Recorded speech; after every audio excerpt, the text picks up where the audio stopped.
भारत माता की वंदे वंदे वंदे। भाजपा पक्षर हर घर त्रिरंगा शोभा यात्रा अगस्त 15 स्वाधीनता दिवस उपलक्षे भाजपा पक्षर 13 तारिख रु 15 तारिख पर्यंत सारा देश में पालन होउछि हर घर त्रिरंगा कार्यक्रम। येनी मंगलवार दिन चांदबाली भाजपा युव मोर्चा पक्षर एक विशाल त्रिरंगा शोभा यात्रा करा जायछि। चांदबाली बजार में भाजपा कर्मी माने मोटरसाइकेल रे बजार परिक्रमा करी भद्रक जिलार एकमात्र कारगिल शहीद निरंजन बेहेरा उतुकुड़ा पंचायत पांकुड़ा ठारे अवस्थापित समाधि पीठ में पुष्पमालार्पण करने सह सेठारे भाजपा नेता माने वृक्षरोपण करथिले। एही कार्यक्रम में राज्य युव मोर्चा सदस्य स्मृति रंजन नायक, जिला युव उपसभापति संदीप नायक, राज्य कृषक मोर्चा सदस्य उपेन्द्र राउल, जिला साधारण संपादक कमलाकांत सुतार, सुशांत पुहाण, पूर्णचंद्र पाणी, रवीन्द्र दास, प्रताप राय, स्वदेश पंडा, विजय पाठी, विलास नायक, दिलीप राउत, संतोष पारिक, देव देवाशीष नायक, उदय केतन विश्वास प्रमुख उपस्थित थे।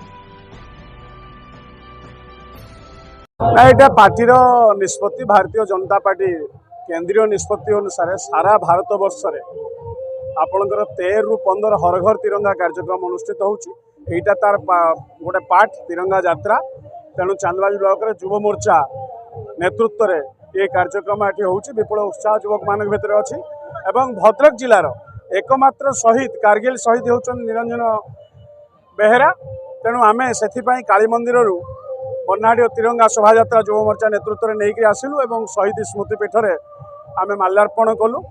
तेणु शहीद मान को मन पकड़ापी और त्याग बलिदान को युवक मान भर प्रचार प्रसार करने देशात्मबोध जागृत करने माननीय नरेंद्र मोदी जो निष्पत्ति नहीं आम नेता मनमोहन सामल जो दिग्दर्शन देते आम कार्यकारी देशर एकतार प्रतीक होउछि तिरंगा।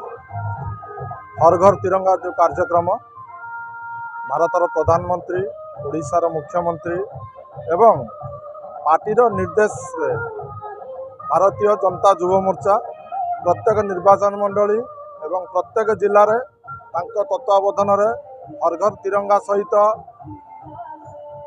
केमिति देशर एकतार प्रतीक तिरंगा रैली हो पार 13 ठारू 16 पर्यटन आम विभिन्न कार्यक्रम अच्छी युव मोर्चा तत्वावधान ये कार्यक्रम आगे चलती। चांदबाली किशन पात्रंक रिपोर्ट, भारत न्यूज।